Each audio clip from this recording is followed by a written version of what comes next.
If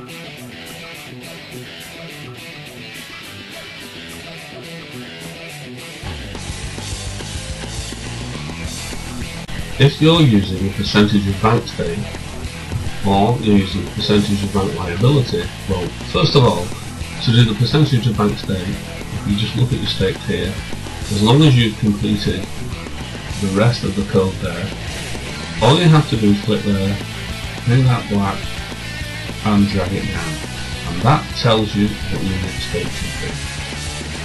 If you're looking at percentage of bank liability, you will need to know what odds you're going to be backing at. So, for instance, if you're backing 6, which would be 5 to 1, then this will tell you